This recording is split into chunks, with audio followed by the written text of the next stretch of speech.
All right, Shalom. Shalom. This is the brothers of GMS New Orleans coming at you with another live camp. But before we get started, as always, we're going to give all praises, glory, and infinite honors To Yahweh, Bahashem, Yahushai, Bahashem, Rakakudash. Double honors to the apostles and elders of Great Millstone who rule and teach well.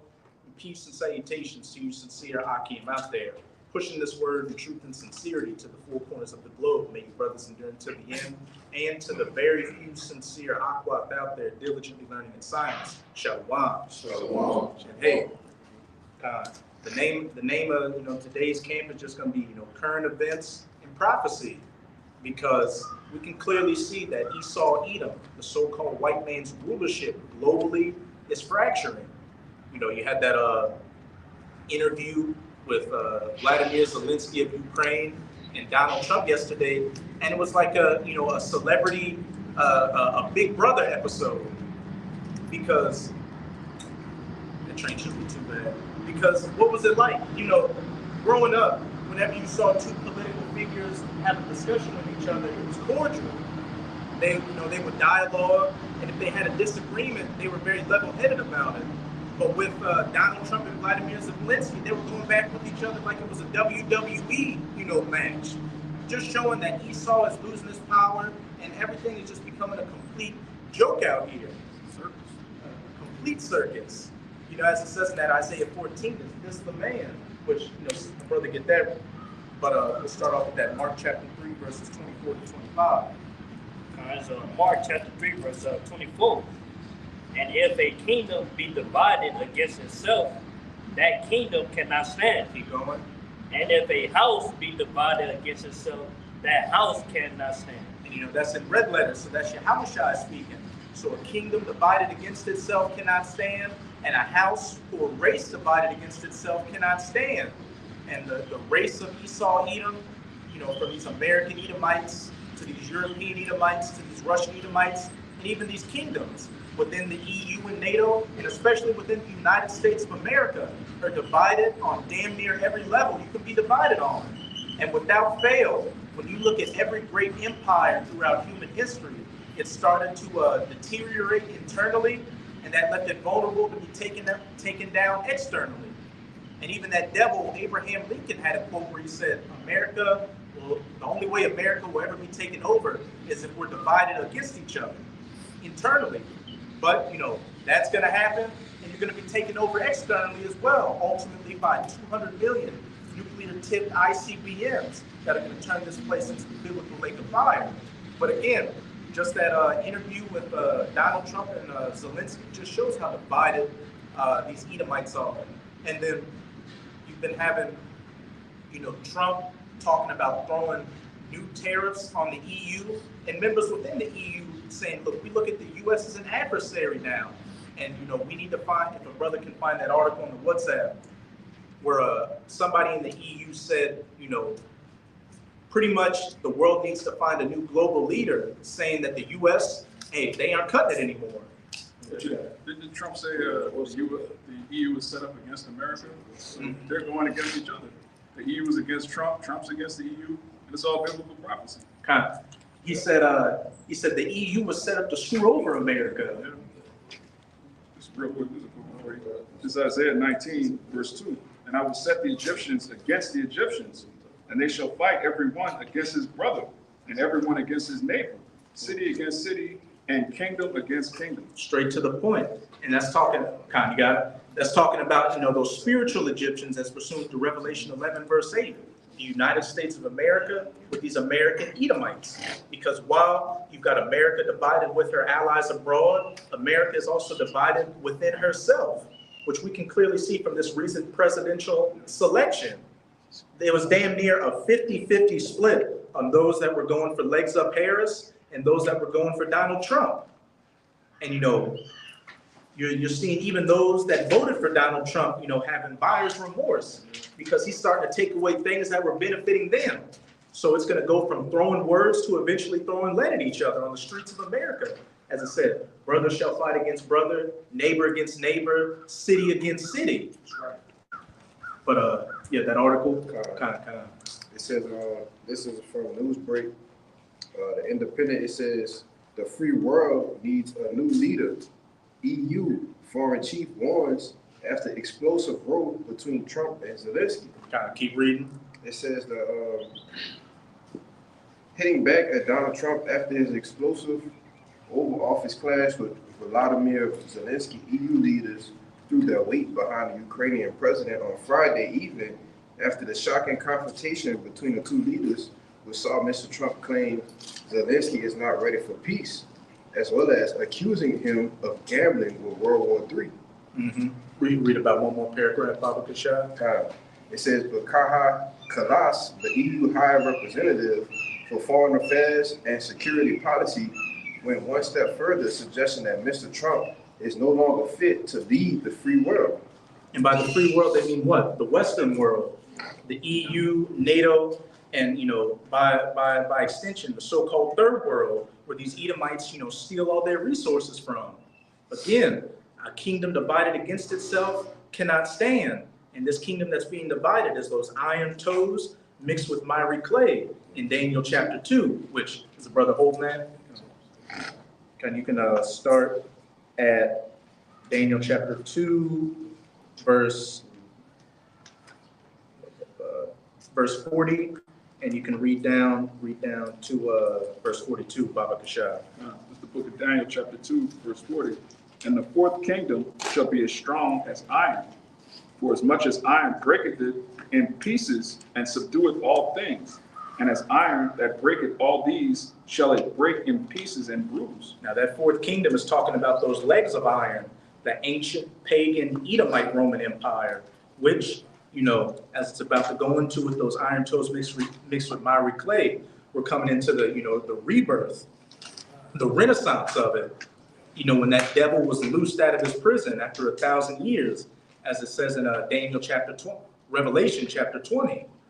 It says, verse 41, and whereas thou sawest the feet and toes, part of the potter's clay and part of iron, the kingdom shall be divided. Straight to the point, the part of iron and part of clay, which, on the one hand, that part of iron represents NATO, which is the military aspect of this system, and that part of clay, what? The EU, the economic aspect, which what's beautiful with it, that part being the clay. When you go to Habakkuk chapter 2, what does it say? He had laded themselves with thick clay, which goes into heavy debts or pledges, which that's another issue of contention right now, that's going to lead to these Egyptians going against these Egyptians, is what? The average American out here is strapped with debt, student loan debt, housing debt, credit card, medical debt for sure, credit card debt, debt on debt on debt, like racks on racks on racks.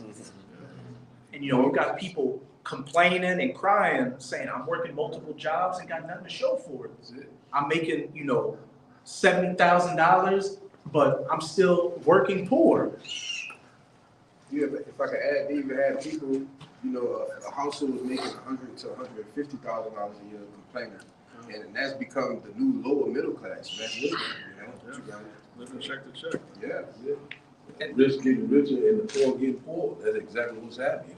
Poor, no matter how hard you work, you constantly, still in the bind, because, it's already been rigged. The system is rigged. You got it, man. And that's exactly what the elites want. They wanted to go to just the rich and the poor, no middle class.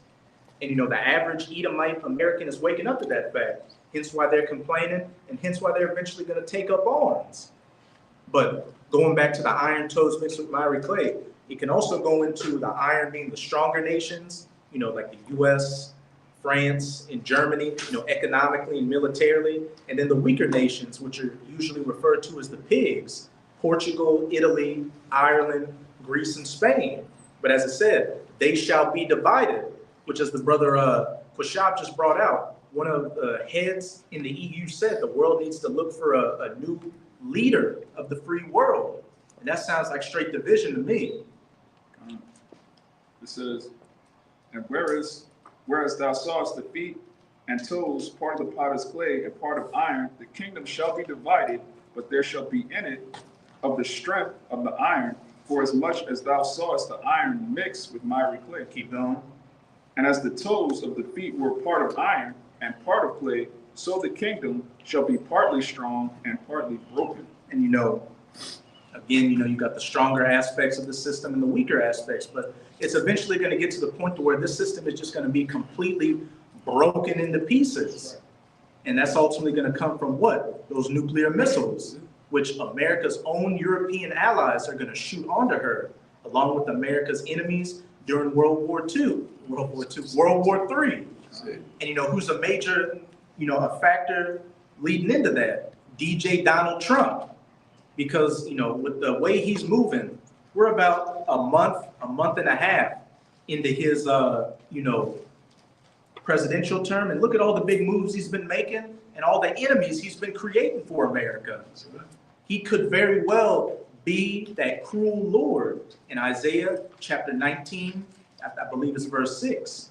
And could a brother look in the WhatsApp for it might be a couple of days ago, that article going into those tariffs that Trump wants to throw onto, Canada, Mexico, China, and even the EU. But hey, Donald Trump is doing a beautiful job, fulfilling prophecy, creating these divisions, this chaos, and this hate out here, which a brother can hold for me, Daniel chapter 7, verses 19 to 20, which you got a precept on. And if any other brothers have any precepts, kind. You got it, and then you got it for sure.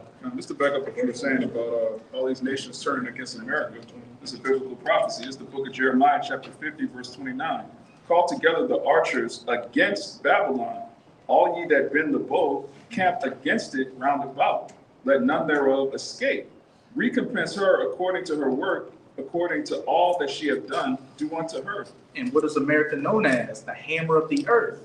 And when you look at the history of America, it's nothing but going to different countries, saying we're bringing democracy and peace, but really bringing what? Subjugation and setting up puppet governments and corporations so that they can take over that nation's resources and put those people into that third world status. If brothers haven't read the book by now, you definitely got to check out that book, Confessions of an Economic Hitman. That's a guy whose job, he worked for these major corporations. I don't think it was Halliburton, but just to give you an example, corporations like Halliburton that are, those nation builders that after America destroys a country, they come in and rebuild. But his job was to go to these different leaders with resources that America wanted and give them the bag. He would say, look, we go to the leaders, we'd be like, look, we'll take care of your family, give you all the money you want, just allow these corporations and the US government to handle business. And if they didn't want to play ball that way, then they would send in people called the Jackals, which were CIA hitmen. And then if the Jackals didn't do the thing, they go to, the third option, which was called the Leviathan Force, which was speaking of the United States military, which, let's look at Iraq, for example.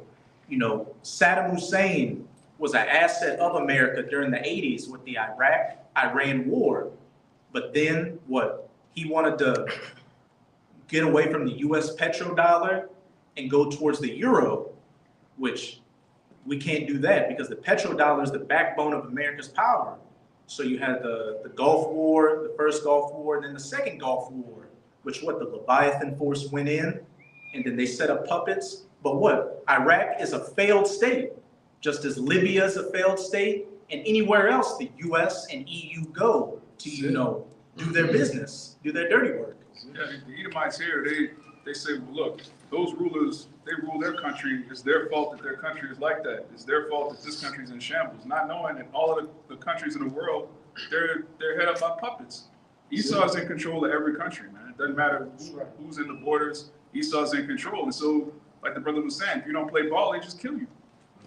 God, if somebody could get me Revelation 13, verse 15 real quick. You got it? Khan. We're going to get that Revelation 13, verse 15, and then we got you, Kushab, and we'll get that article. But you had some more in that, Jeremiah? It says, but as I said, it was talking about the archers surrounding Babylon and getting ready to shoot those arrows onto her, which is talking about those nuclear missiles. It says, recompense her according to her work, according to all that she hath done, do unto her. For she hath been proud against Yahweh, against the Holy One of Israel. Khan. And that fits America to the T. What does this say in Isaiah 47 and Revelation 18? I shall never see widowhood or the loss of children. That's America's mindset, that she's just gonna last forever. And during World War II, you brothers know that famous picture of them raising the flag. Well, that was the Marine Corps that did that on Iwo Jima. And then the head of the Marine Corps at the time said, this picture is gonna ensure that the Marine Corps lasts for the next 500 years. That's the pride of this devil, thinking that they're never gonna go down. That's it. But you were done with that? You got that Revelation 13, and then we got you, Kushab. It's the book of Revelation, chapter 13, verse 15. It says, and he had power to give life unto the image of the beast, that the image of the beast should both speak, and cause that as many as would not worship the image of the beast should be killed. And that image of the beast goes into the financial, political, and military aspects of this system we currently live in. The things that run it, which goes back to ancient Rome. And as it said, those that would not worship the image of the beast or Esau's system should be killed. You're made a pariah, you're labeled a terrorist, a human rights violator, a dictator that needs to be taken down. And then what? Leviathan force comes in and turns your country into a third world shithole. But you got it, Shab. You can break it down too. It's backing up because I'm holding this, the brother, I don't know why I brought his precept out, because eventually what Trump is doing, all these nations are going to get together, ultimately to come against America, right? And like the brother said, it's biblical prophecy, It's Revelation 17 and 16. It says, and the 10 horns which thou sawest upon the beast, these shall hate the whore, and shall make her desolate and naked, and shall eat her flesh, and burn her with fire. All right, going into the NATO and the EU, all right, ultimately coming against America, man. All right, that whore that's sitting upon many waters, dictating to the other countries what and what not to do. Well, these nations are tired of that, man. All right, which is why they're calling for a new leader of the free world. All right, but we know according to prophecy that new leader of the free world is going to be Yahushua, man. All right, because once those missiles get shot off, okay, and Yahushua makes his return, say he's coming back to take the crowns, man. But verse 17, it says, for the Most High had put in their hearts to fulfill his will and to agree and give their kingdom unto the beast, until the words of our power shall be fulfilled. And that's what happened after World War II. Those different kings, these different European nations gave their power unto America, because Europe was cratered after World War II. And America and the Soviet Union were the two sole superpowers standing. So, America rebuilt up Europe, and, this apparatus of the NATO and the EU was set up with the US at the head. And ever since then, America's been telling Europe, jump, and Europe has been saying, how high? But it's getting to the point to where we're seeing that everything we do, at the behest of America, always puts us deeper in the hole. We feel the blowback from it. So hence why the 10 horns, the EU, which thou sawest upon the beast, NATO, these are going to hate the whore, America, and eat her flesh and burn her with fire, those nuclear missiles. But you got the article too? Yep. And with the article, the brothers are going to read a little bit of. And that just is another example of why these nations are hating this whore.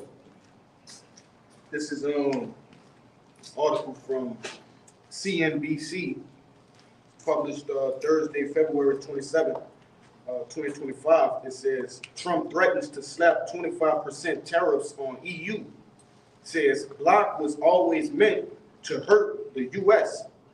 And I'm going to get into some of the key points.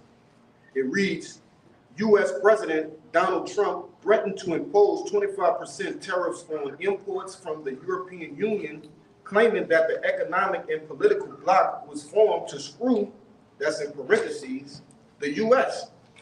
At the first cabinet meeting, Trump said that duties against Canada and Mexico would take effect on April 2nd, and that his trade measures will include a 25% tariff on goods from the EU. That's pretty much it. Yeah, that's it. But as the brother just read, Trump is threatening 25% tariffs on the EU and saying, look, the EU was only made to screw over America. And even during Trump's first administration, you know, he was bullying the EU and NATO, saying, look, you got to pay your fair share. And leading up to his reselection, he was saying, if you don't pay your bills, Russia, come and take these European nations. Now you got to imagine, you're a small European country on the border with Russia. You know, some of them were a part of the Soviet Union during the Cold War. Hearing Trump say this, what would you be thinking? What am I gonna, like, clearly America doesn't have my back anymore, so I'm gonna have to start looking somewhere else for protection. But you got it, Bayan, and you got it, Kalaya. Just backing you up, with the boasting right now that Trump is doing pretty much. All right, we're boasting and boosting America up as you kind of mentioned about being that widow. What you mentioned in Isaiah, something about the. Oh, I shall not be a widow, neither see the loss of children. But just back you up. This is the book of Revelation, chapter 18, and I'm gonna just try to get to the point. Revelations 18:7. It says, "How much hath glorified herself and lived deliciously, so much torment and sorrow give her. For she said in her heart, I sit a queen, and am no widow, and shall see no sorrow.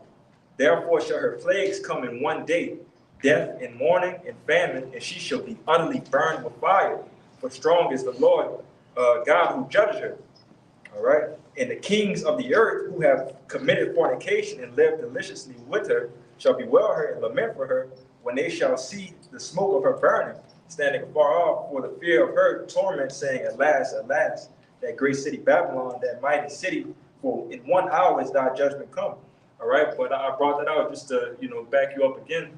DJ Donald Trump out here, making moves to anger and stir a lot of things up, man. And that's eventually what's going to come soon to America. All right. Con.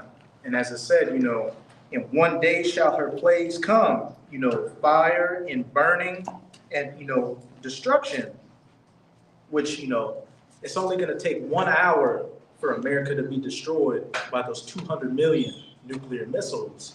And that just goes to show the power of Yahweh Bahashem Yahawashi, because for the last 270 something years, America has built itself up as this economic and military powerhouse, where for the longest time, nations were afraid and never thought it would go down. But in 1 hour is the Most High going to take this place down.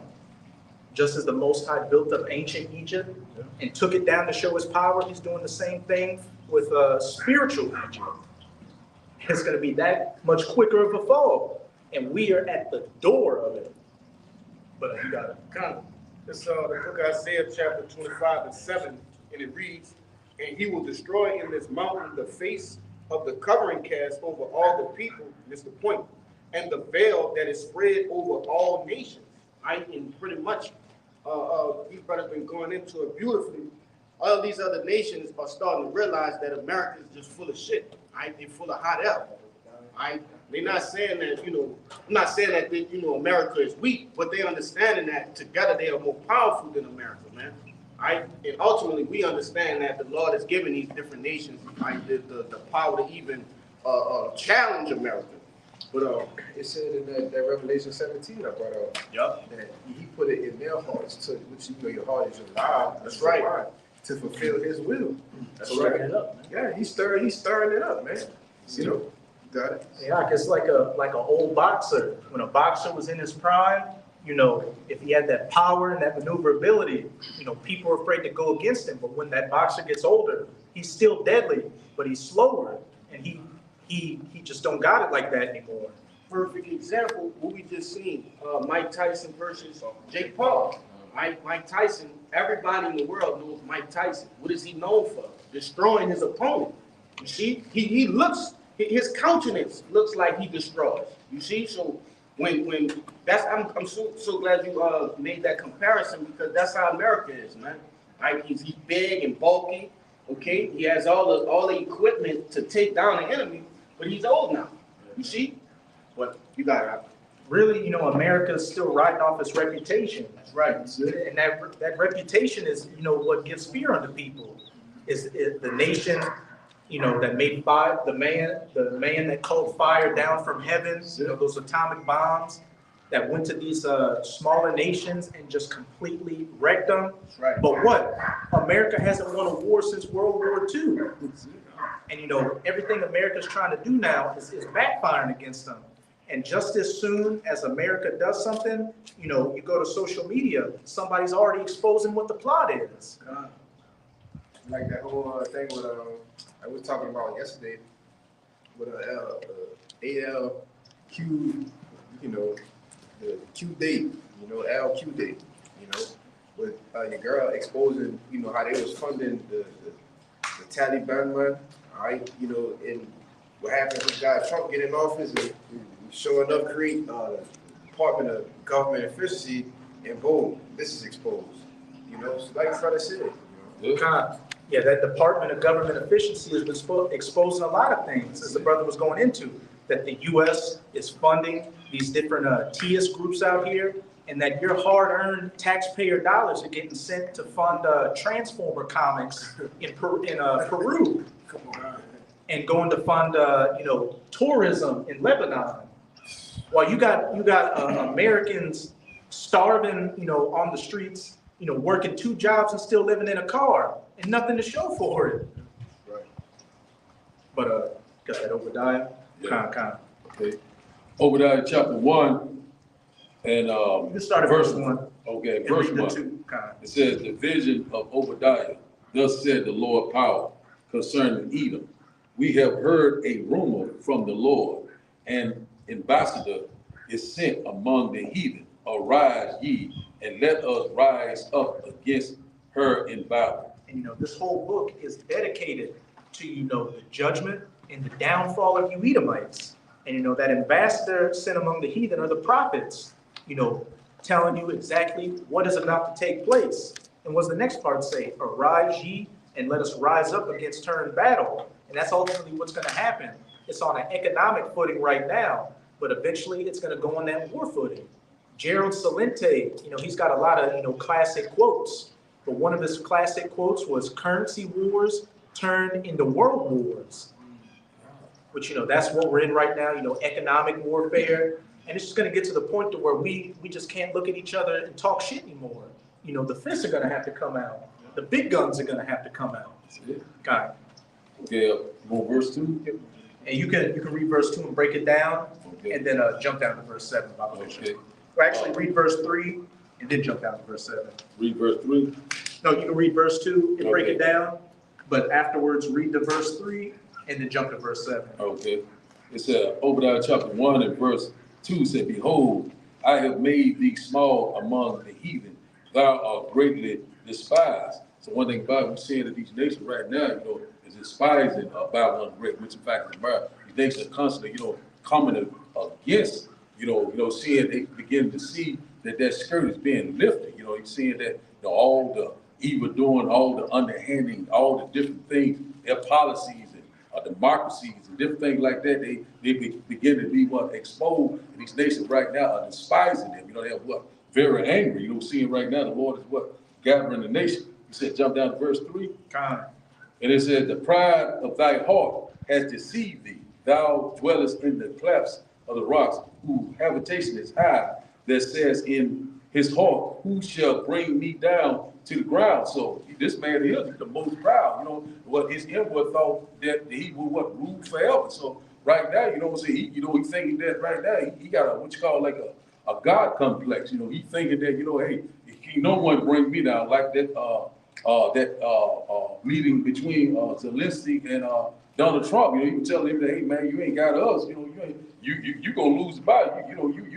You need to be bowing down to us. He was talking with great pride. And that's beautiful. You brought up that interview between Trump and Zelensky, because Zelensky was telling Trump, look, it is going to come to you. This war is going to spread to you. And Trump was like, it's never going to touch us. Yeah. He got his arms crossed. That's never going to happen. That backs up that Obadiah, that heart deceived thee, thou that dwellest in the clefts of the rocks. You're in the heights thinking, who can take me down? But as we can see, you know, that shadow is encroaching upon you from every angle. That's it. Kind of. And then you can jump to that 7, and then to make your point, kind of.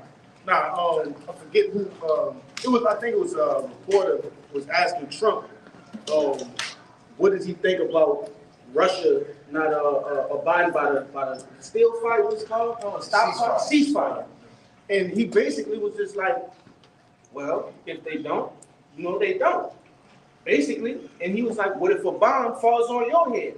And he being comical, but at the same time, it just goes to show you how much pride this dude has, like to even make a joke like that, that where the earth is right now, the state of the earth, to make a joke like that, you gotta be full of pride, man. Gotta be. This can never happen to me. Yeah, like who's gonna do that? Are they that stupid to do that, basically? But Yeah, this is a quick one to back up what you were saying about how the economic wars turn into real wars. Because if you stop a country from getting goods imported that they need, you're actually killing them, man. that's right. It's the book of Sirach, chapter 34, verse 21. It says, the bread of the needy is their life. He that defrauded him, therefore, is a man of blood. He that taketh away his neighbor's living slayeth him. And he that defraudeth the laborer of his hire is a bloodshedder. If I could say, you know, those sanctions look into those sanctions that the U.S. throws on Iran. It's for medical goods. Yeah. It's for life-saving equipment to do what? Foment unrest in the country so that the people in Iran can turn against their government. That's a soft form of war. Yeah. If you have a road that's leading to a hospital and you cut off the road, you stop goods from getting into the hospital, you say, oh, this is just a sanction. That's what Esau does. He uses language to make it seem like he's just harmless, he's professional, everybody else is a savage, but he's this prim and proper person. No, you're killing people. When you stop goods from flowing to where they need to go, you're killing people. That's why it says the bread of the needy is their life. He that defrauded him, therefore, is a man of blood. And who's a bloody man? Esau Edom. The bloodiest man. The bloodiest. And what is this saying that Ezekiel 35? Since thou hast not hated blood, blood shall pursue thee. So all that energy you put out there is going to come right back to you like a slingshot. Hence why this is going to be the only nation on the face of the earth that's going to be wiped away and never inhabited again, and stand as a memorial as the, you know, you want to live wickedly, this is what's going to happen to you. But Yeah, I got a comment real quick. Again, pushing in that point of this whole Babylon, being as boastful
Oh, we should be back in there.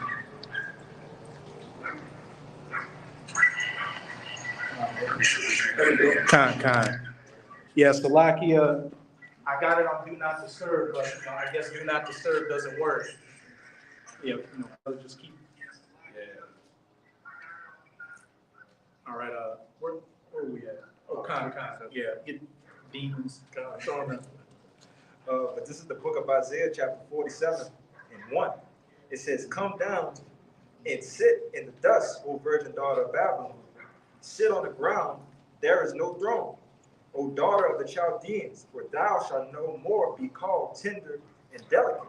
And that dust goes into confusion, which when you go into Isaiah chapter 19, it says, the princes of Egypt have been made fools. There are no more wise men there. It's like everything Esau does now gets exposed immediately. And everybody knows it's just propaganda by America. Like he just don't got the juice anymore. A little bit more.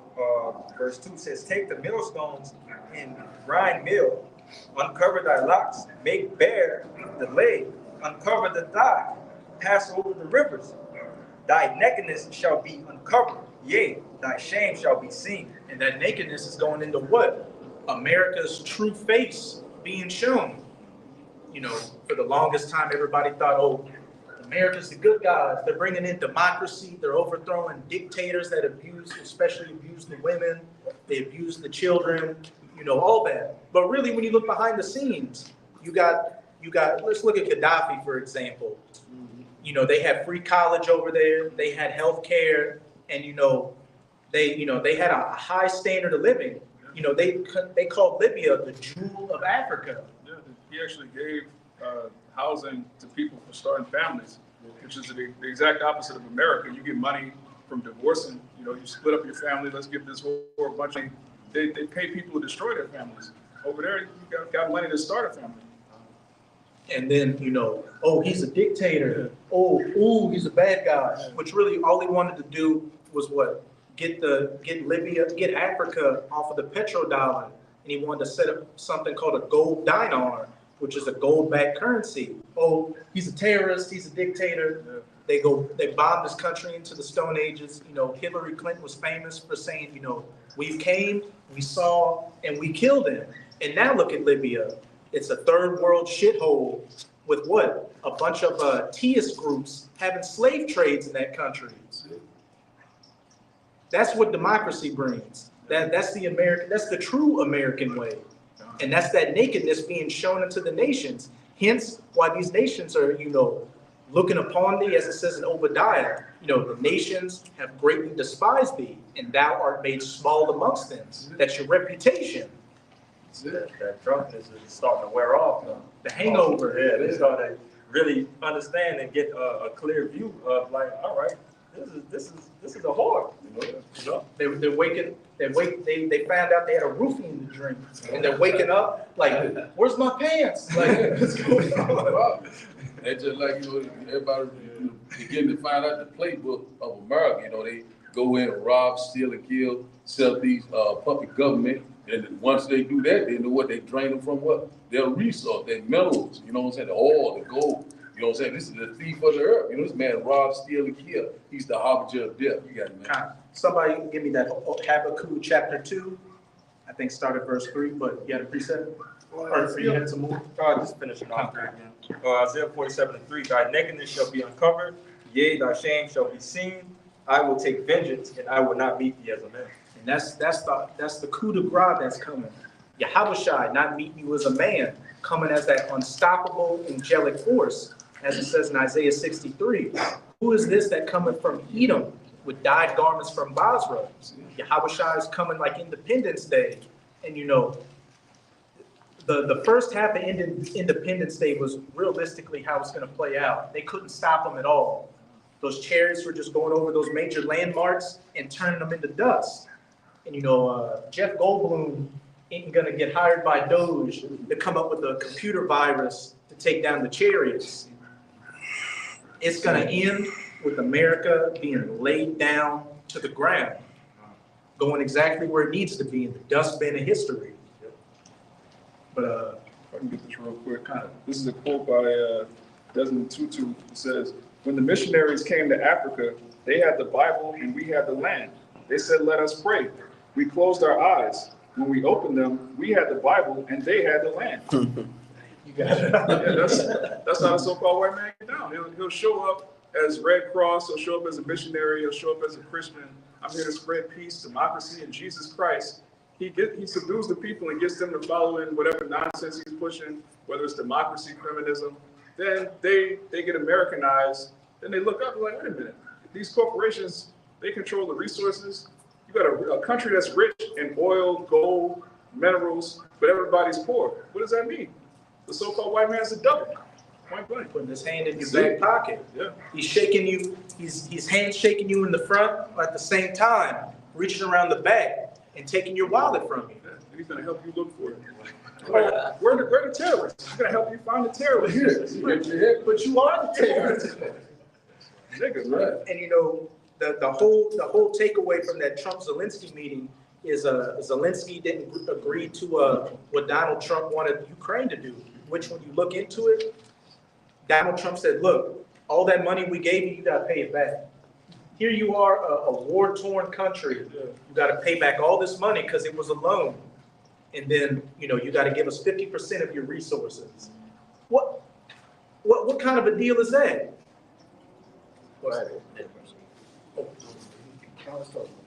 Oh, water, kind. But yeah, that you know, that's the reason Zelensky, you know, didn't agree to Donald Trump's meeting, because what? And this is Edomites doing to other Edomites. A house divided cannot stand. Look, you got to pay back all that money, and then you got to give the U.S. dibs to, you know, more half of your resources. If not, you know, he already said, look, you know, Russia already got that territory fair and square, so, you know, I can't do anything for you. My hands are tied. Right, and if I could just add to you really quickly, the whole premise of them even going to war was based off of broken promises, because Ukraine had it to where, hey, look, we was going to, you know, have the potential to join NATO. You know what I'm saying? And Putin was like, hey, look, we don't want that because that's too close to our border. So what do you have? Just even at the beginning of the deal went sour, and the end of the deal is going sour. You know, you got. And you know what's hypocritical about that? You know, they're saying, oh, Ukraine, they're fighting for freedom and democracy, negating the fact that they would just become a puppet of NATO on the border of Russia. Do you think America would allow Russia to set up shop in Mexico? During World War I, they had something called the Zimmerman letter, which, you know, was fabricated to where that was one of the justifications for America going to war against Germany, because some German politician named Zimmerman was sending letters to Mexico saying, look, ally with us. But that was built off false pretenses. But look at what America did when they even got a hint of that. Oh, we're going to war. Yeah.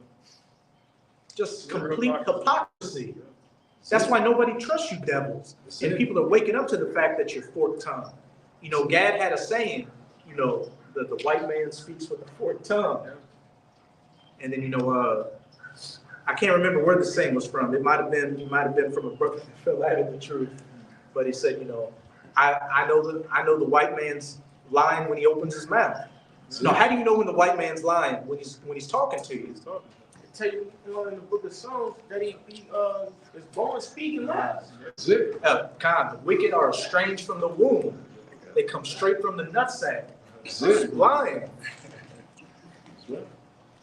I got something for you. Con, you got it. And then brothers got precepts on that side. Con, you got you.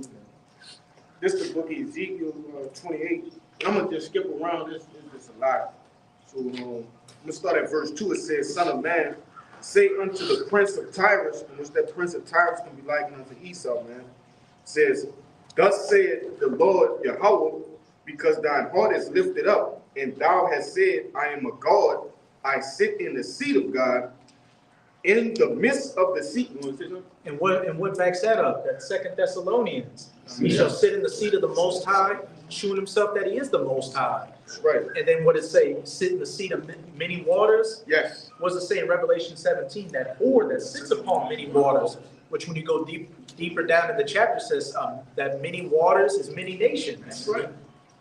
And it reads, yet thou art a man, and not God, though thou set thine heart as the heart of God. Behold, thou art wiser than Daniel. There is no secret that they can hide from thee.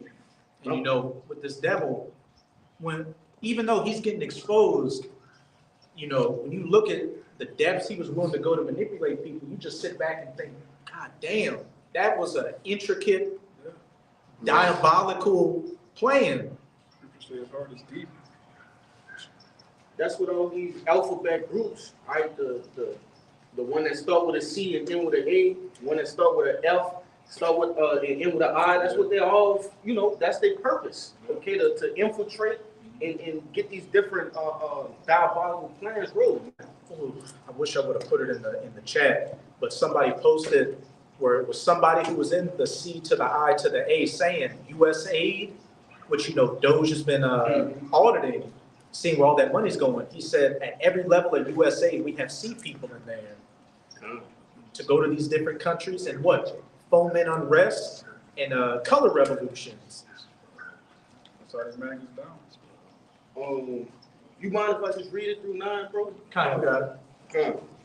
It reads verse 4, with thy wisdom and with thine understanding thou hast gotten thee riches and hast gotten gold and silver into thy treasures. Like I say, what does it say?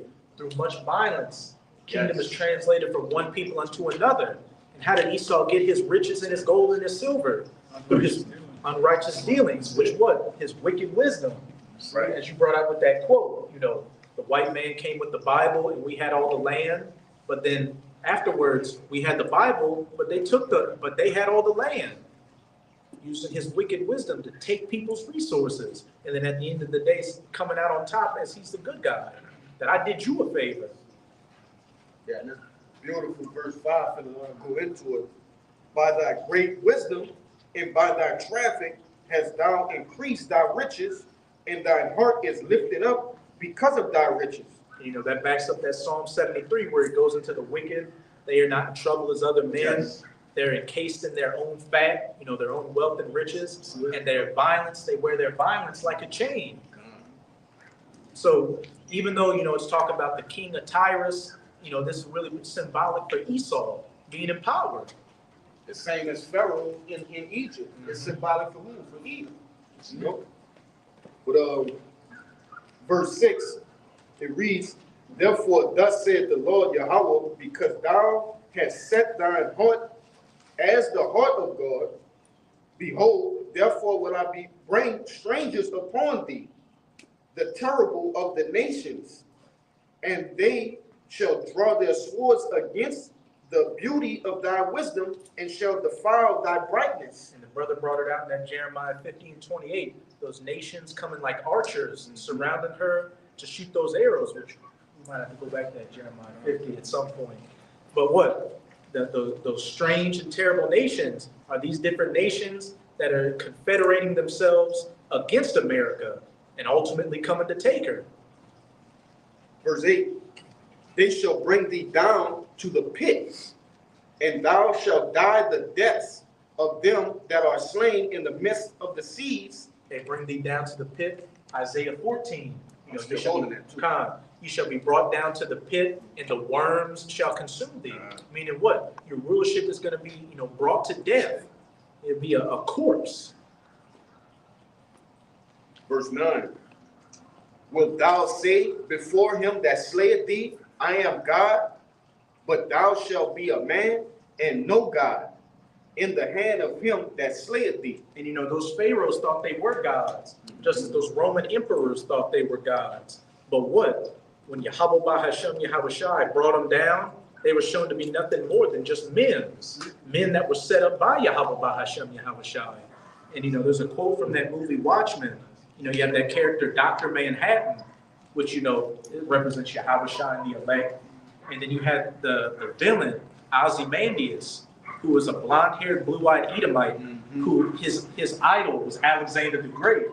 And his whole costume was based off of ancient Egypt.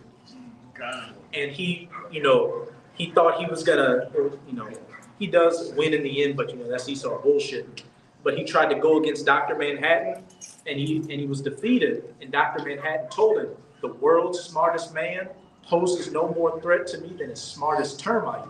And that's what you are, Esau, to Yahweh Bahashem Yahushai, a termite, the basest of men. I was in the earth. That's it. Why I said Isaiah chapter 14, is this the man? God, that made nations to fear and turned nations into a wilderness. That's it. That was it in Ezekiel. I was just gonna say, when Moses, first went to Pharaoh and he told him about the Lord, he said, who is he? Who is this God? Showing you the pride, on this devil, man. What you got? Con. Beautiful point, And, there's been that thing recirculating, the prophets of doom, which you brothers did a beautiful lesson on last night. And when Trump said the prophets of doom, he said, the prophets of doom and their prognostications. And he said something like, just like the charlatans of the past and the fools whose predictions didn't come true, it's going to be the same for them. Backing up what the brother said when Pharaoh was like, who is this God? That's what these elites, and these Edomites think. But just like ancient Pharaoh was brought down and eventually came to reverence Yahweh Bahashem Yahushai, it's going to be no different for you, Esau. Hey, Antiochus, when he got smitten with that plague, he said, I believe in the power of the Jews now. I want to be a Jew. And he tried to, write those letters to Judas Maccabees, and they just looked at it with contempt like you. And that's how we look at you Edomites and you elites, with contempt. Because there's nothing you can do against the power of Yahweh Bahashem Yahushai. Yeah, you're going to get some of us during Jacob's trouble, but what? As the seven brothers in Maccabees said, though we perish, we have eternal life, but you're going to perish and have no place of eternal life because you're going straight into slavery when you're taken out of power. Wiped out. And your cockroach milk. If I can just add to what you were saying, and I believe it's First Maccabees, the 6th chapter with Antiochus. It talked about the Lord putting a heavy spirit on him. He like a spirit of distress and sorrow. And he looked back on all the things that he did to Jerusalem, and he couldn't but speak up something.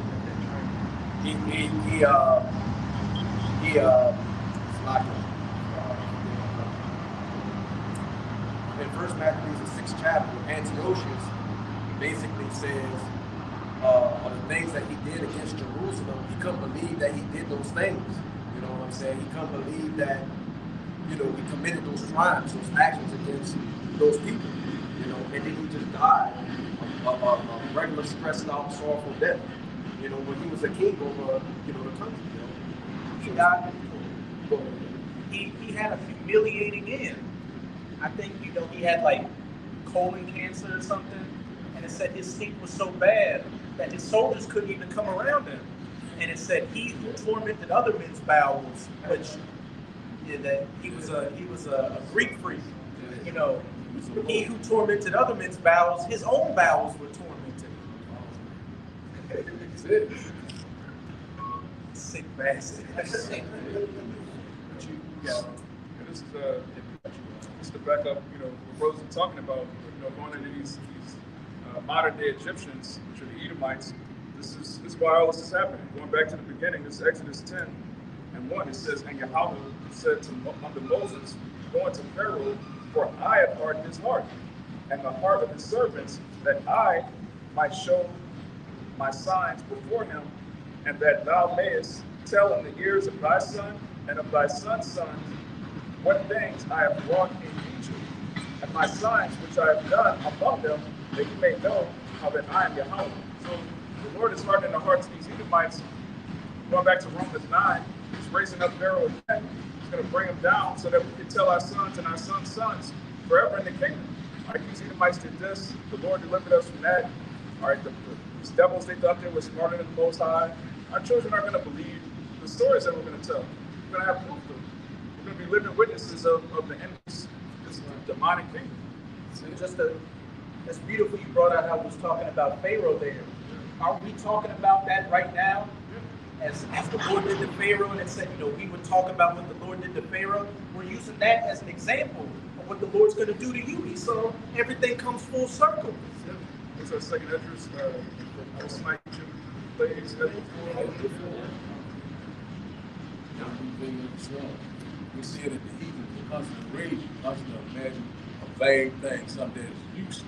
Trying to get a position to be the next superpower, when the next superpower is coming. It's the kingdom of heaven that dwells righteously. You got it. You got it, Kamar. And then Kushab, you had one? Then we'll get to this kind. See, I hope that one is coming. Kind. We'll come back around. As Sirach 10 verse 12, the beginning of pride is one that departed from the Most High, and his heart is turned away from his Maker. For pride is the beginning of sin. He that have it shall pour out abomination.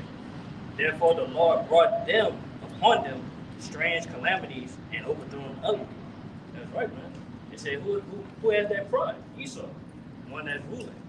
And basically, we have pride. Basically, have self-esteem. You boast in yourself. You know what I'm saying? Basically, you taking all the credit for yourself. You think you did it. You think you did it. But no, man. Say the Lord, he gives the credit of everything, man. Everything. Also like me. I was gonna say he gets the credit. So basically, man, basically, it's like example. Say like you made something, and then somebody else just say, "Oh, they made it." You'll be mad. So the same thing with the Lord, man. That's why the Lord. He said he bring upon these calamities upon him, man. That's why he bring all these plagues, these pestilence, because they Esau's pride. To break down his pride. Though the pride of thine heart have lifted up to the clefts of the rock, and though thou exalt thyself as the eagle, then shalt thou be brought down. And as the brother brought out, I think it was in Ezekiel 20, brought down to the pit, to the grave, to the lowest of the low. And what does it ultimately say of your kings and queens? That they shall be our nursing fathers and mothers and lick up the dust of our feet. Meaning that's how low you're going to be.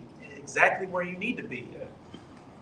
He also said too, he said by them having that pride, they call it abomination. Man, they see a number of weakness on the earth, man. Like them, he just brought it earlier. They made cockroach out of milk, man. And then milk, we know milk is like the principal thing, according to Sirach, man, that everybody can use to survive, man, to live. Milk, honey, the blood of the grape. The damn yellowtail that, brothers were drinking at the Passat because, it was a kosher wine. It ain't even wine. It's a food dye. You probably just drinking gasoline with the damn food dye. So brothers, don't drink yellowtail. Watch it, man. Just leave the Esau, man. He'll defy everything that's living, man. You got what the microplastics, for example. Every one of us here, according to statistics, got enough microplastics in our brain to make a little spoon. The squirrels got microplastic. Everything got goddamn our seed has microplastic in it. Turtles got herpes. What are we doing? I'm going to take on verse 14. The Lord has cast down the thrones of pride princes and set up the meek in their stead. The Lord hath plucked up the roots of pride nations and planted the lowly in their place. And the Lord overthrew countries of the heathen and destroyed them to the foundation of the earth. That's right, man. So basically, man, Lord, he coming back to cast out those Esau, man, out of his rulership. And guess who will be next? Us. Because they will represent that meek and lowly, man.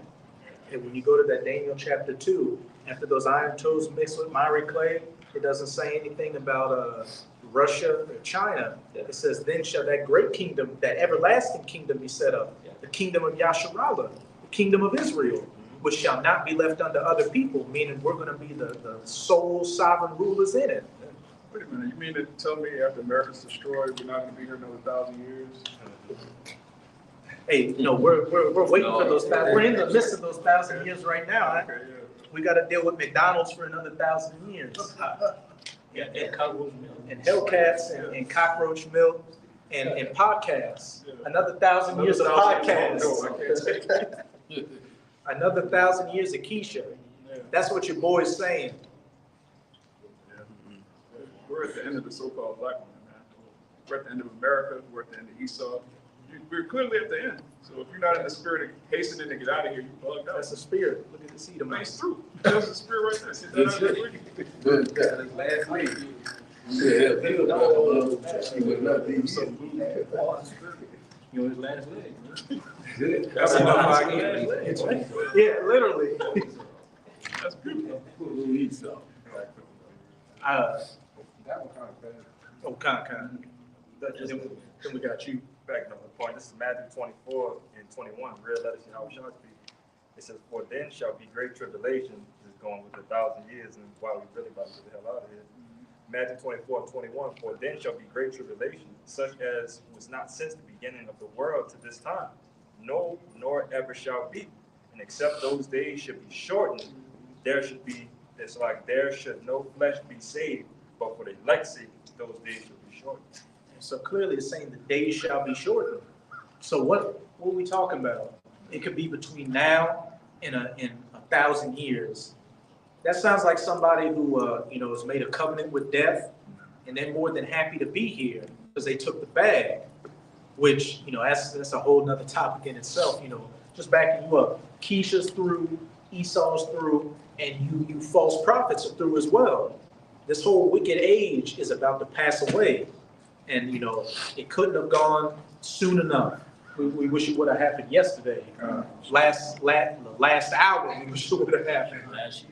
If I could add to you real quick too, and it's clear as day, because just think about it right now. We already a quarter in the new year already.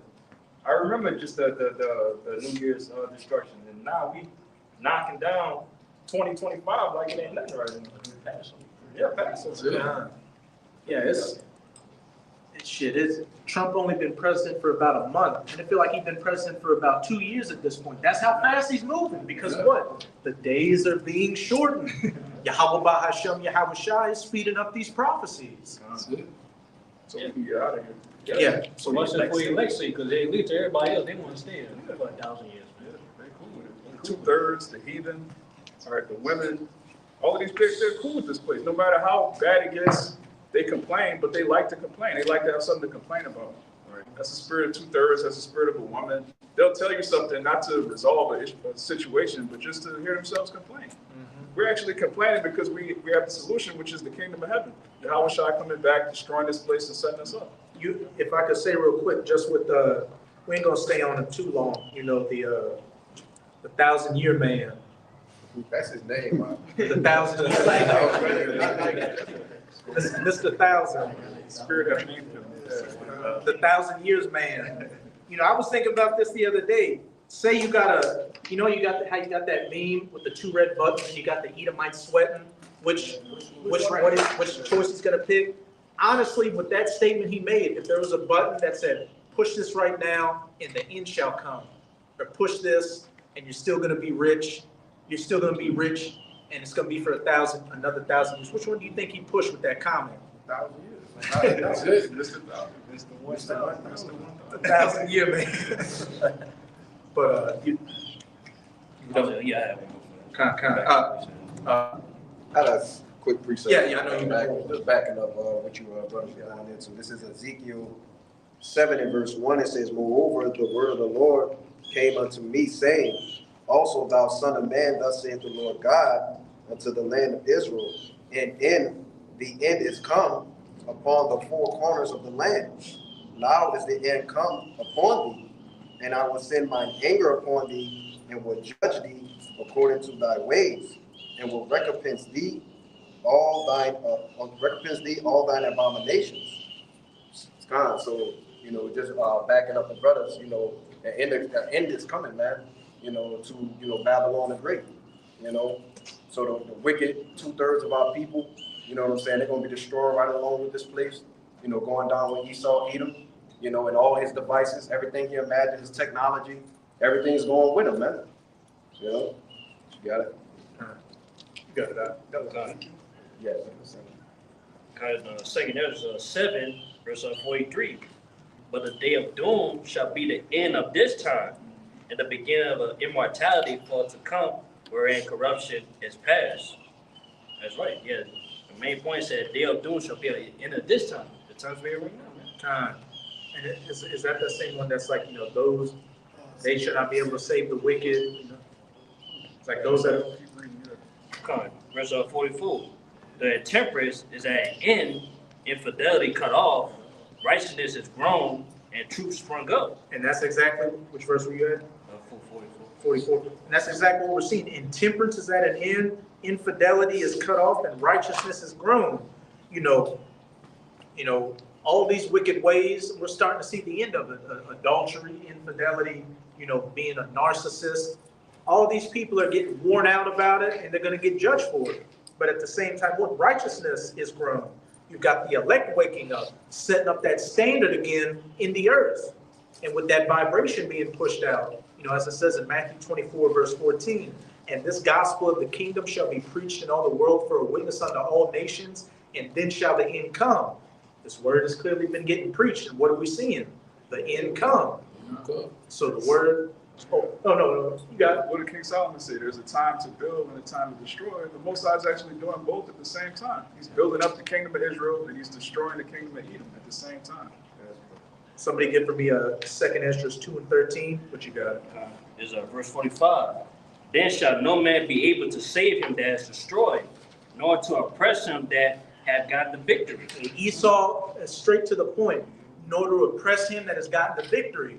Abarat we're at that number, But even if we're not at that number, we're still Israelites. As that wicked nigga Tupac said, hey, at least we're still black. Hey, we're still Israelites, so eventually the entire kingdom is good. They're gonna be Gucci, and you won't be able to stop. You can't even stop these prophecies from coming to their fulfillment, Esau. So you damn sure aren't stopping the kingdom from coming to pass, and you're not able to stop or add another day to your rulership. Once you've reached those bounds, you cannot pass, and you've just about hit the end of your barrier. Somebody got that? You got the second? I got a second. Kind Right, Oh, you can read it. You can read it. 2 Esdras 2 and 13. This is the book of 2 Esdras, chapter 2, verse 13. It says, Go, and ye shall receive. Pray for few days unto you, that they may be shortened. The kingdom is already prepared for you. Watch. The kingdom is already prepared for you. Watch. What? It'll come to a point where he shall no longer be able to oppress him that has gotten the victory. The kingdom is already set in stone. We're just playing out the actions to get to the kingdom. But what did it say in the first part? Go and ye shall receive. Pray for few days unto you, which what? We are hastening the day constantly. I know I wake up in the morning and do it. I know you brothers do as well. Wake up, throwing curses on Babylon, hastening its end. And as I said, pray for a few days unto you that they may be shortened. And clearly we're seeing things ramp up exponentially. So, it says somewhere in Sirach that, our prayers pierce the clouds, and, they will not stop until they're answered. Yahweh Hashem Yahweh Shai is hearing the prayers of the saints and what the word is being hastened because of it. Yeah. Hey, backing up that Matthew 24. Showing the time for the elect's sake, man. Because the elect's is crying out, man. They mourning. Was that Luke 18? Yeah, Luke 18, yeah. They cried day and night. Yeah, crying day and Little night. bear along with them. You got, was it 35? Yeah. Bring it out real quick, Baba Shah. This is the book of Sirach, chapter 35, and we start at 16. He that serveth Yahweh shall be accepted with favor, and his prayer Start at verse 14, Baba Shah. Ecclesiasticus in the Apocrypha 35, verse 14. He will not despise the supplication of the fatherless, nor the widow, when she poureth out her complaint. And it can go into literal fatherless and literal widows, but what? We have been fatherless without our power, and what? We have been, widows, because Israel is likened unto a woman. So as I said, he will not despise the supplication of the fatherless nor the widow when she poureth out her complaint. Pray for few days unto you. Keep going out. Do not the tears run down the widow's cheek, and is not her cry against him that causeth them to fall? Is not her cry against him that causeth them to fall? The wicked who make widows and their fatherless a prey, and that decree those unrighteous decrees. Esau. The devil. He that serveth Yahweh shall be accepted with favor, and his prayer shall reach unto the clouds. And Aparat Tazah, we're at that number. Our prayers are acceptable under Yahweh Bahasham Yahushai with favor, and what they're reaching under the clouds, they're piercing the heavens.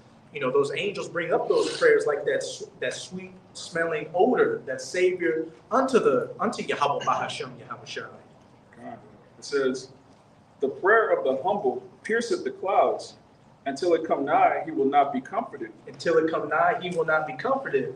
You know, those that sigh, put the mark on the foreheads of those men that sigh and cry for all the abominations that be done in the midst thereof. Which brothers are constantly doing when they put up these epistles, when they throw up their prayers. They, you know, our complaint is constantly going up, you know, because we're not comforted. And it's going to keep going up until we are comforted. Okay. It says, and will not depart till the Most High shall behold to judge righteously and execute judgment. And you know, we're seeing that Yahweh Bahasham Yahushai is speedily getting ready to execute that judgment, shortening the days for the elect's sake. Yeah, we're sick of seeing dogs walking dogs, man. These goddamn animals. They should be on the leash, man. They should be on the leash. It would be more righteous for it to be the other way around. Right. That's the only thing that would make sense. They kind of look like the dogs too. They're like, Right. Put them in the pit. Same hair. Right. Them rags on. Give them the work. Put them to work. Let me read this one more. For Yahweh will not be slack, neither will the mighty be patient toward them, till he have smitten and sundered the loins of the unmerciful, and repaid vengeance to the heathen, till he have taken away the multitude of the proud, and broken the scepter of the unrighteous. He said, the Lord will not be slack until he fulfill all these things. Yeah. And that's what we've been going into. Esau being exposed, and that judgment hastily coming down upon his hairy head. But who better? I got something to back that up what he was just saying. You got them. Okay. Luke chapter 18 and verse 7 says, and shall not the Almighty avenge his own elect, which cry day and night unto him, though he bear along with them. So one thing about, we already know about the prayer, you know, he's saying the piercing in the clouds, so he constantly sighing and crying, you know, left and right, you know, making these video pistol, you know, how we in the Bible, we constantly, you know, telling the Lord, go ahead and bring our salvation, Lord, you know, get us out of this nightmare, you know what I'm saying? That's what we constantly longing for. The Lord right now, it's not prolonging anymore, you know. We see that these prophecies are constantly speeding up, you know what I'm saying? So the Lord, you know, he controls what time, he created time. So he can slow it down, he can speed it up, you know, pretty much do what he want to do. So right now, he burned along with us, but he's getting ready to execute judgment. Hey, the Lord knows when Esau has his end, because he set it up. That's it. And he said, what? Once I get to that part of the story, I'm going to speed it up. That's it, I'm telling you. Verse 8, he said, I tell you that he will avenge them speedily. Nevertheless, when the Son of Man cometh, shall he find faith on the earth? Yes, indeed. You know what I'm saying? The elect, the true believers of Yahweh Bashim Yahushai. We right here, right now. You know what I'm saying? Go ahead, man. But that little remnant, there you go. Was saved under the Lord. There you go. That little candlestick, you know, that light upon the hill. Be very excited. What you got, Doc? This the book of 2 Maccabees, chapter 6, and verse 13. It reads, for it is a token of his great goodness when wicked doers are not suffered any long time, but forthwith punished. Right? And that's exactly what all the precepts and points brothers been making. Right? It's a token unto us that these devils don't get the reign for another 1,000 years. You know, it's actually, you know, what we praying for, that this should speed up. Yeah, it's hard, but hey. The end, hey, what it say? Better is the end of a thing than the beginning. You see? And that's the spirit we in, man. If it's gonna come, let it come. Really.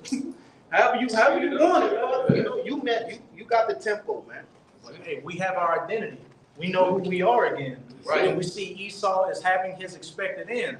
You know, we ain't back in the 90s, you know, which a lot of Jakes enjoyed being in the 90s. We ain't back in the 1950s. God, we ain't back in the 1800s. At one point in a past reincarnation, we were in the 1800s in the depths of slavery. Yeah. But now here we are, you know, coming into the heights of the kingdom. And Esau's about to go into the depths of his slavery. And actually praying for these terms right here that we're in, that we were reading, that was, you know, that the Lord said he would speed up the time. That's it. You know, We are hastening it, you know, and one thing about it, we know who we are, we know who our true power is, and also we know what time that we're living in. You know, that's why he said, what did that, Baruch said, we will remember ourselves and let our captain, so he said. Hey, yeah, we here, man. You got it. On the back where you said, it's St. Matthew 13.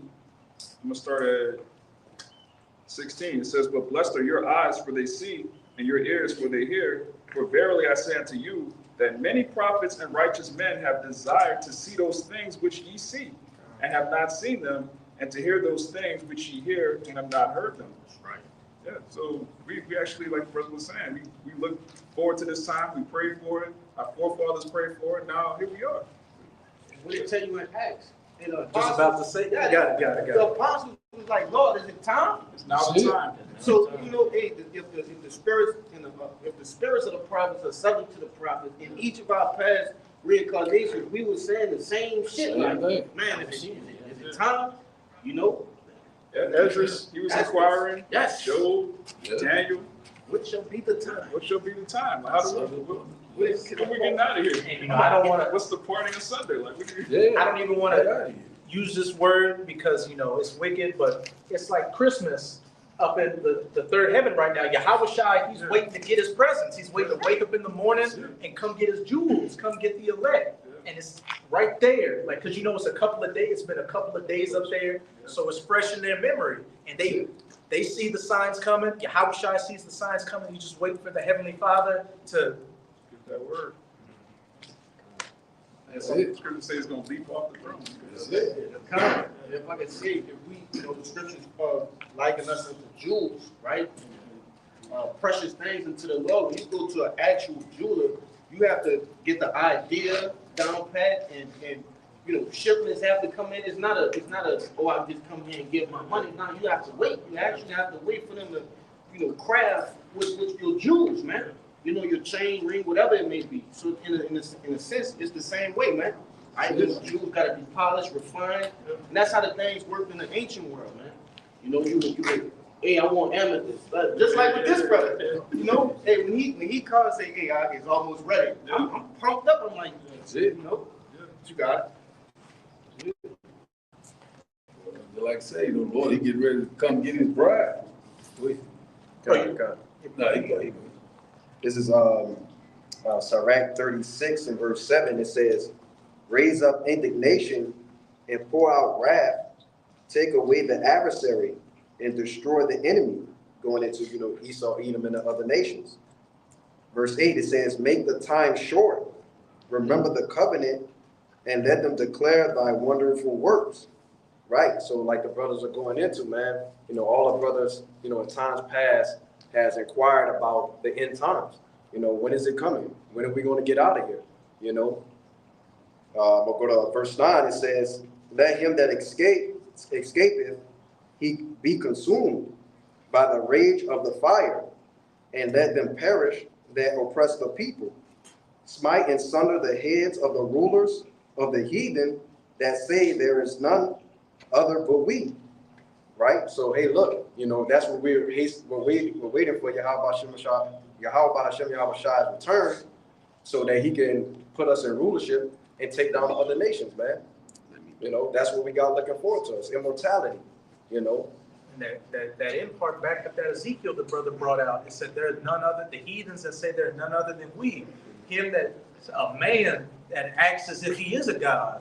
You know, that goes back to Antiochus 2. It says something along the lines of him who saw himself as a god who would move nations and curse the waters as if they would obey his will. You know, got judged and, you know, died a pitiful death.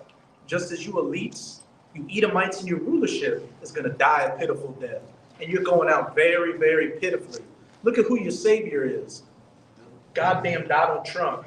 Orange reality star TV host. That's the hope for the two-way. That's the hope for the so-called white man. A media personality. I told you the troops, a couple of troops that I used to know referred to Trump as Lord Emperor Trump. They in that spirit, you know. It's fitting that they feel that way. Hey, hey, it is good they're going out with Trump because he's a perfect example. What a proud charlatan, a proud phony, which is what Esau is. A proud phony, giving up this image that I'm just this great guy. But at the end of the day, you know, you're a phony. Wear a fake tan. You have to wear a toupee. You're just an asshole. King of Babylon. Total world. Kissing Rudy Giuliani when he's dressed up like Marilyn Monroe. A sodomite at that. Nero reincarnated. And Nero, you know, they say he liked to, you know, get freaky, Yeah. get swifty. Wow. Fondler. A mother. This, Hey, he was on Epstein's Island. They all are. He was on the Lolita Express. You know, it was tremendous. Jeffrey was a good guy. Swell guy. They're very young. Oh, man. We're gonna release the list. real quick, this, book of Second Esdras, chapter 6, and, yeah, I just go 57. It reads, "And now, O Lord, behold, these heathen which have ever been reputed as nothing have begun to lord over us and to devour us. But we, thy people, whom thou hast called thy firstborn, thy only begotten, and thy fervent lovers, are given into their hands." And this is the point. "If the world be now made for our sakes, why do we not possess an inheritance with the world? How long shall this endure?" So even in that time, man, he had heathens that were reputed as nothing ruling over us, man. Medial Persians. Kind of. Those damn coolies. You know, and we coming in that same spirit, man. How long shall this endure, man? Them curry smelling, you know, straw sandal wearing, not styling, not profiling, Matt Brown weirdos. That tan eyes too, bro. They got shit water in their eyes. With that goat there. That goat hair. What can I do for you? brother, we are brothers. Ooh, monkey brains. Brothers that sing Indiana Jones. But hey, you know, this was our punishment for us going off from the Heavenly Father to be under these heathens. And, you know, I think at this point, we more than learned, at least the hopeful elect have more than learned their lesson. That we got the basest of men over us with cockroach milk. So we got it, Yahweh by Shem Yahweh Shai. Please hasten and shorten these days so we can get out of here. We're sorry. Very sorry. Exactly. If I can say the severity of our punishment, right, is justified, but it's also well needed, because one thing I know growing up, when I got punished severely for something, serious, I never did it again. So, if scriptures tell you that we are never going to captivity ever again, and that's because we're going to remember the severity of this punishment, man.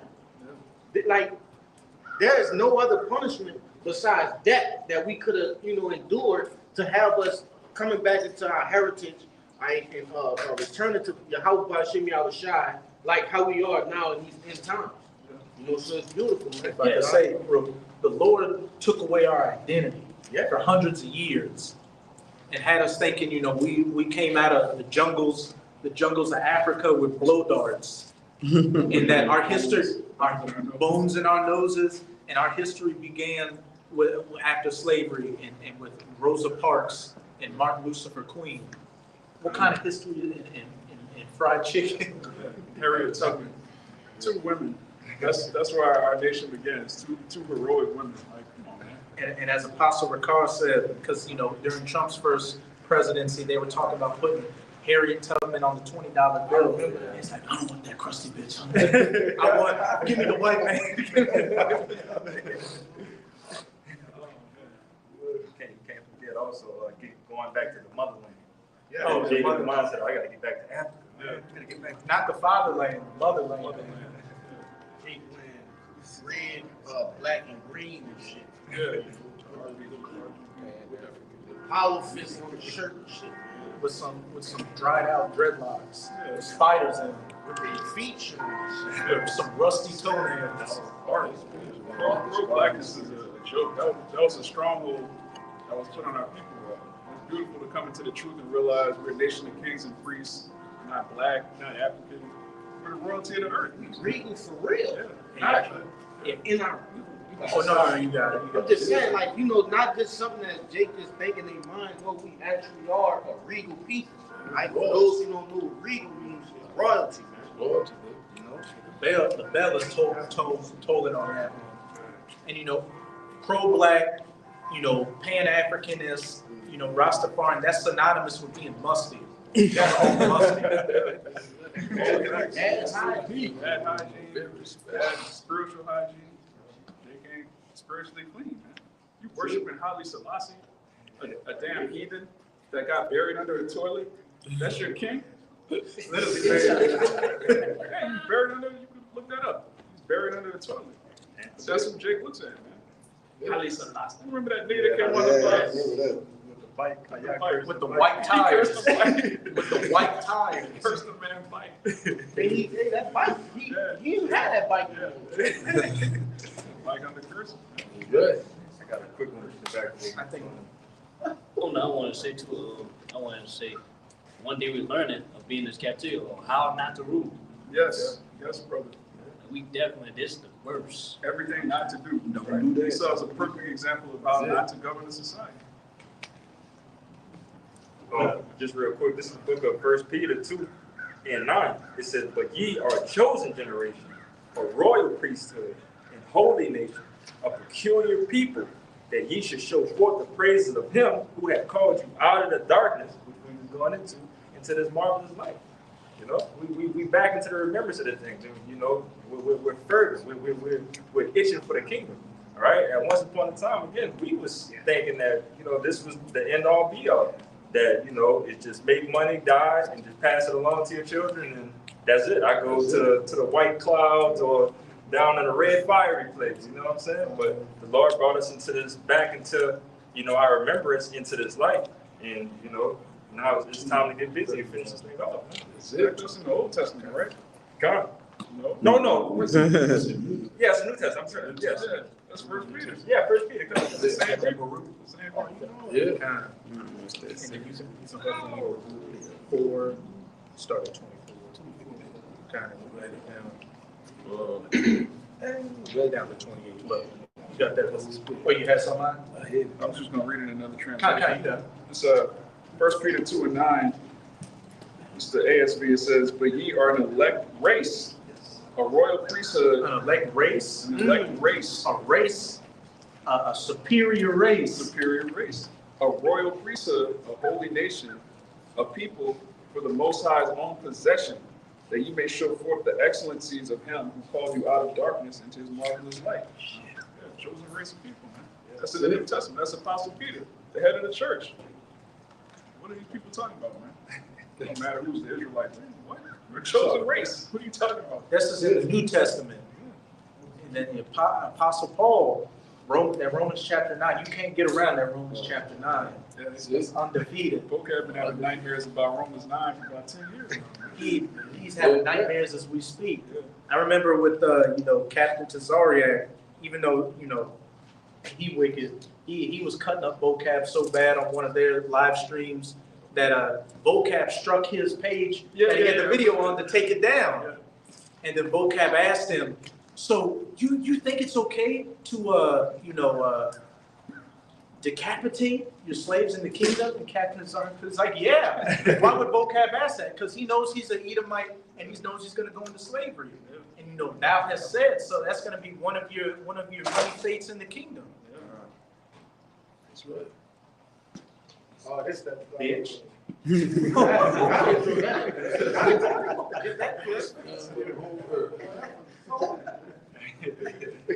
Let me start at 29. Con 29.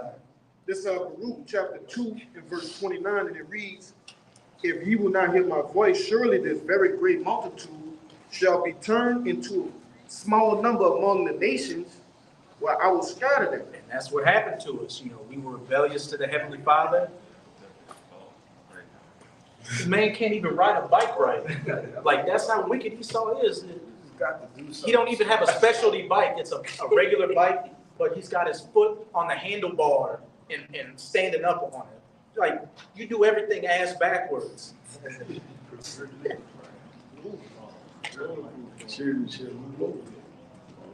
This verse 30. But again, you know, read Deuteronomy 28. You know, we went off from our power, and what? We were scattered amongst the nations, and you know, we found no rest. Verse 30. For I knew that they would not hear me, because it is a stiff-necked people, but in the land of their captivities they shall remember themselves. And you know, that's a quick cut to those gutter rats, because they said we've always known who we were, even in our captivities. But all throughout the scriptures it says we would lose our identity and what? Come back to our identity. Straight to the point. And you're seeing that right now.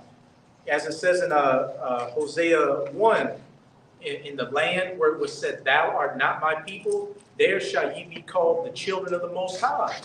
And you know, they still say black, African American, you know, niggers, spick, all that. But what? Yahweh Hashem Yahweh Shai has raised up those dry bones in the valley of the shadow of death, put the flesh in the sinew, and put that spiritual breath back in us, to where we're standing, what is that exceeding great army in the land of our captivities, standing in the face of our enemies boldly. Right. Hence why they're afraid out here.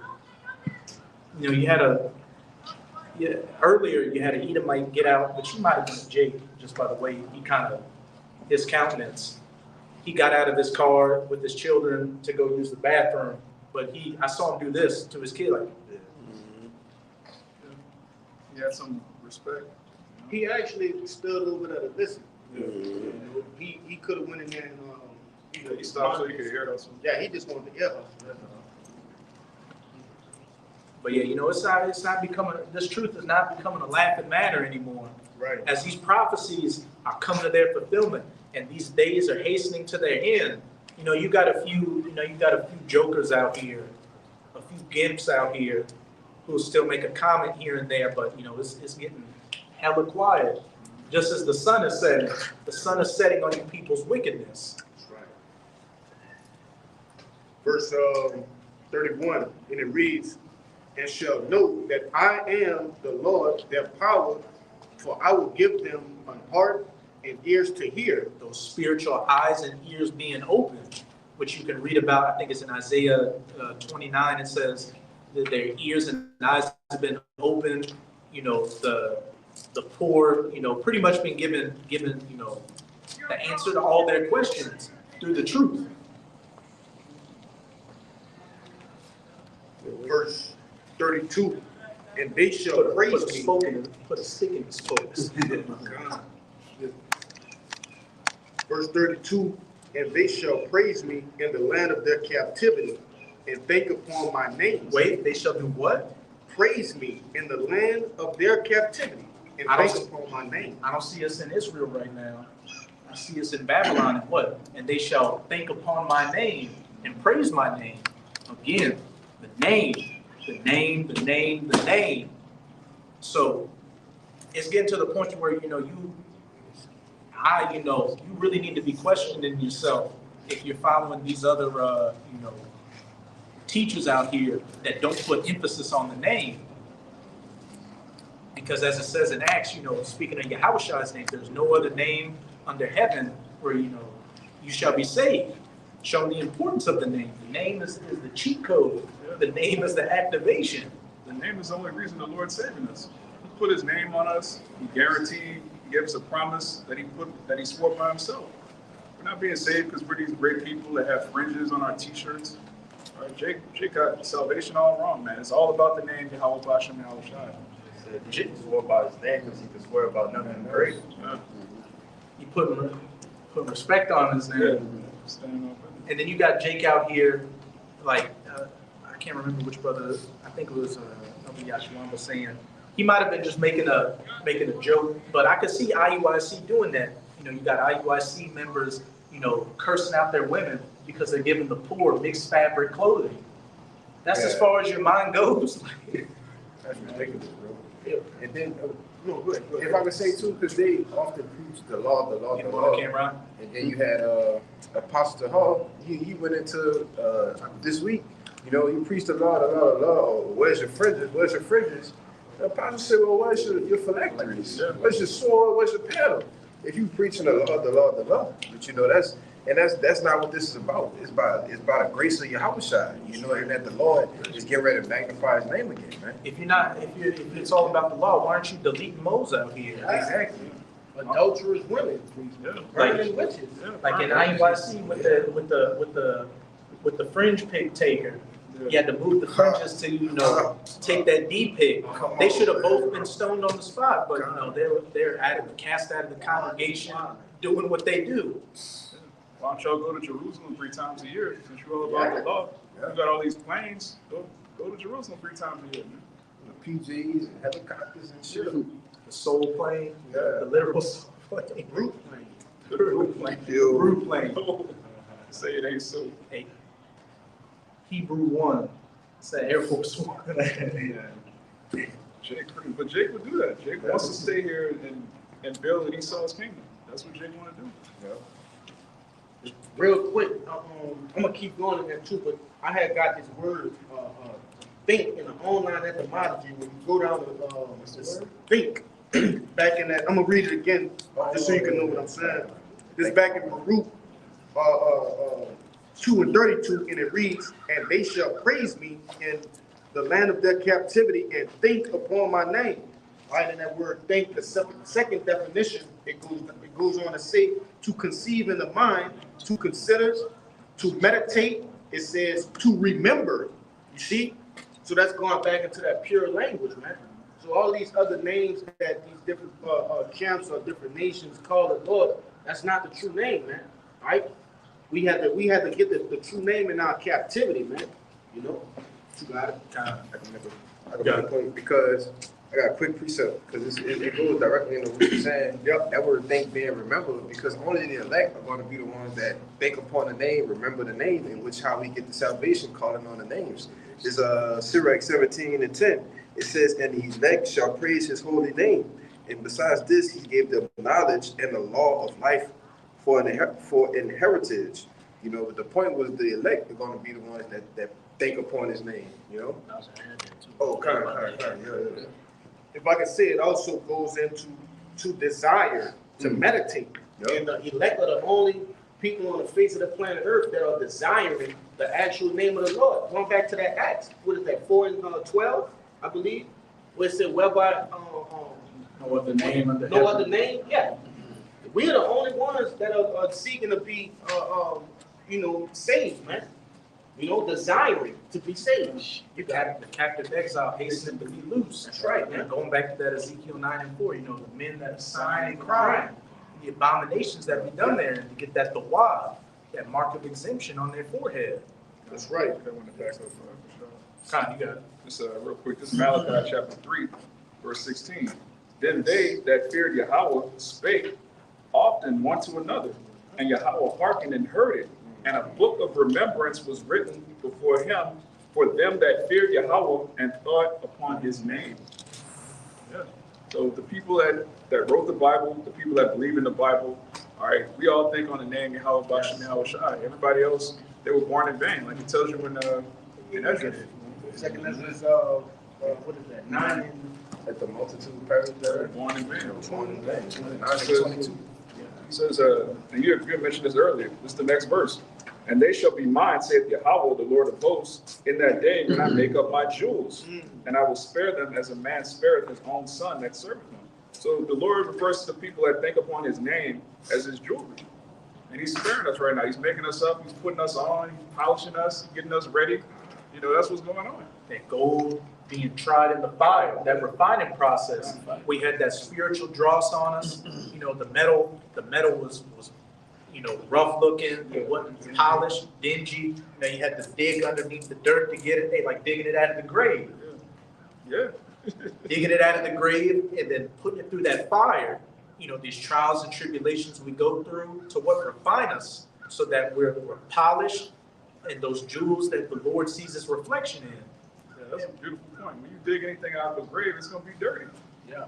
You don't just dig in the ground and then just put it on. You gotta polish it up, man. That's heavy. Yeah, That's heavy. that's crazy. You had some more in there? What kind you got? As Acts 4, verse 12. Neither is there salvation in any other, but there is none other name under the sun given among men whereby we must be saved. So with all these precepts brothers have been bringing out, if it's saying there's no other name, the name, that means we got to know what the name is. How are we going to be calling? We calling Hashem? The name of the Heavenly Father is Yahweh. The name of his son, Yahweh Shai. And as simple as that. OG was cross. Jesus Christ.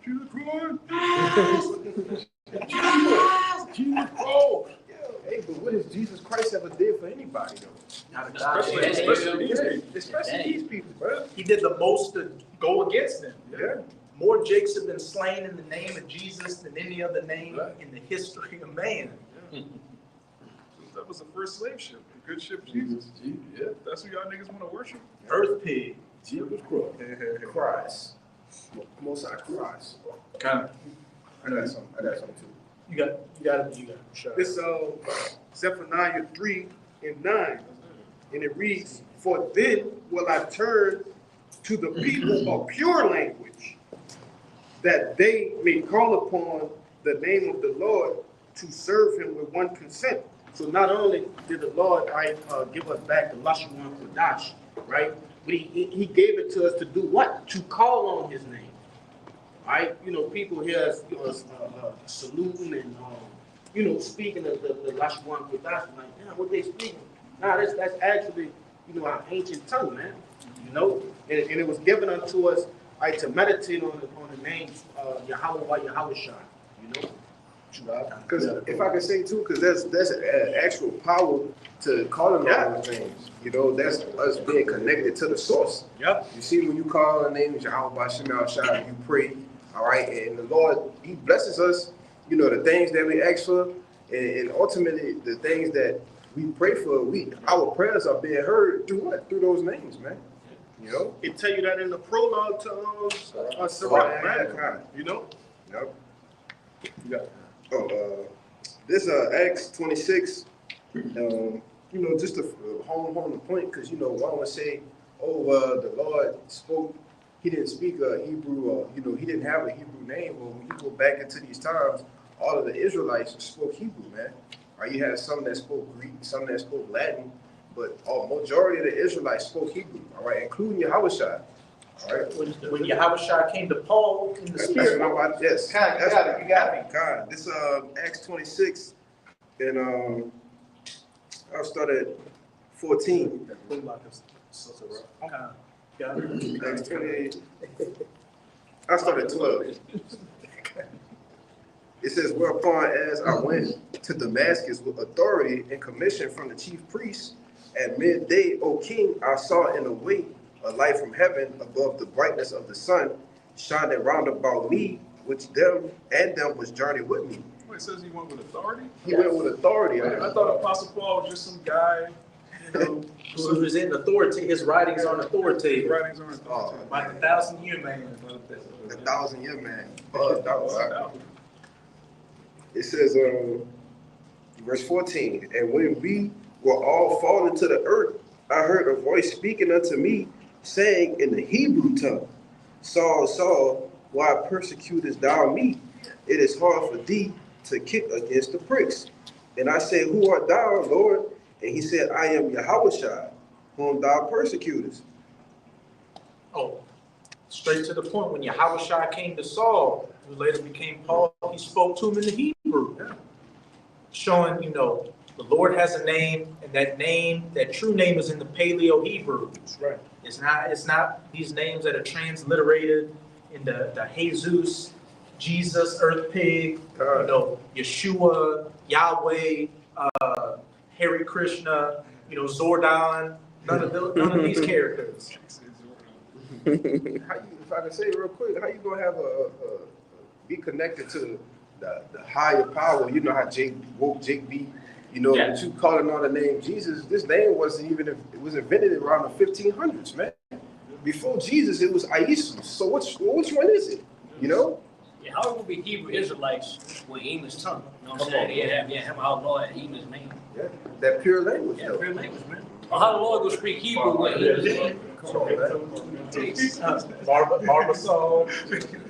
That word pure, it goes into not being tainted, man, right? Or diluted.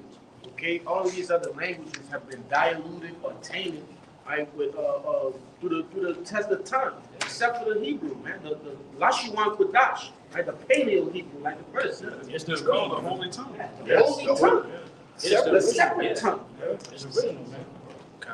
We're gonna get last what's got left, what you This is the prologue to Ecclesiasticus Sirach, right? When you go down, it reads, "For the same things uttered in Hebrew and translated into another tongue have not the same force in them." read up, you gotta read up, where it says, "Wherefore let me entreat." Let me see. Oh, I see you. It says, "Wherefore let me entreat you to read it with favor and attention, and to pardon us, wherein we may seem to come short of some words which we have labored to interpret.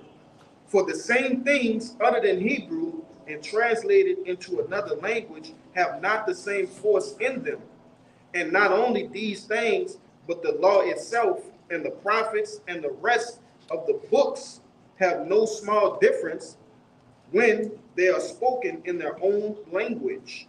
And straight to the point, the Paleo Hebrew, which I can work on getting better in. But the force of it, it translated into any other tongue cannot compare. So what? The Lord's true name in the Paleo Hebrew, Yahweh, is that power that cannot compare and cannot be translated into any other tongue. If I could add, what happened in the ancient times when the Israelites were coming out of Egypt through the Exodus, and when the Lord was destroying cities during the time of Joshua? Mm-hmm. What they say, "We've heard of your power. We've heard of his name." Rahab the harlot. We heard what the power of the Hebrews did to the Egyptians. Yes. That's it. The name ring bells. That's good. And that name is gonna ring a lot of bells very soon. Very soon. Where we now? He's gonna show you why the heathens in the past knew him as that great Elishadya, the great demon-like power. But you brothers got it. I got one more right here. Name of the Lord. Proverbs chapter 18 and verse 10. It said, "The name of the Lord is a strong tower. The righteous runneth into it and is safe." You got it. So, that's the secret place of Yahweh Shem Shai. So, we safe. But we know the name of the Lord. We constantly exalt and magnify his name. And also, that wisdom and that knowledge, so sustains the time of trouble. Jacob's trouble, our temptation. MOTB, when the devil come down with great wrath, the Lord, we're going to be in that secret pavilion. The Lord, he's going to be with us. His name carries weight. Yahweh Shem Shai. The name is a strong tower. It's a strong tower. That's it. But it says the righteous run the truth. That righteous. The Not elect. everybody, Yeah. not all of Israel. That's it. True believers. You got it. Because Romans 9 verse 17. For the scripture said to Pharaoh, even for this same purpose have I raised thee up, that I might show my power in thee, that my name might be declared throughout all the earth. Straight to the point, as the brother Kushab, beautifully brought out, the brother Kabar brought out in Romans chapter 9. Yahweh, when he brings that judgment that exalts his name, Deuteronomy, it says in Deuteronomy 32, I am, and there's none else beside me. Straight to the point. The Most High. Yeah, the name Jesus is synonymous with building Babylon, spreading democracy, spreading Esau's kingdom. So the name Yahweh Shem Shai is synonymous with destroying. Name Jesus is synonymous with love and Diddy. Yeah. Yeah, basically, they ain't gonna ring bells, man. That's it. I'm saying everybody gonna put the spectrum on one thing when That they're horn, born. that horn's getting blown off. Hey, that train is indicating that he's about to pass, man. Right. You know? Con. That's right. Hey, so, brother, that's what you want to say? And so with that, we hope this was an edifying camp. And, hey, just keep holding strong. We're coming into the Pesach in the next couple of weeks. And we pray that this is the last Pesach, just as the first Pesach was before our forefathers got out of Egypt. And we pray that this one is the last so that we get out of the spiritual Egypt. So before we get out of here, again, as always, we're going to give all praises, glory, and infinite honors To Yahweh, Ba'ashem, Yahushai, Ba'ashem, Rakakwadash. Double honors to the apostles and elders of Great Millstone who rule and teach well. In peace and salutations to you sincere Akim out there, pushing this word in truth and sincerity to the four corners of the globe. May you brothers endure until the end. Abad Babal. Abad Babal. Abad Babal. Abad Babal. Abad Babal. Abad Babal. Kwame Yasharala. Kwame Yasharala. Shalom. Shalom.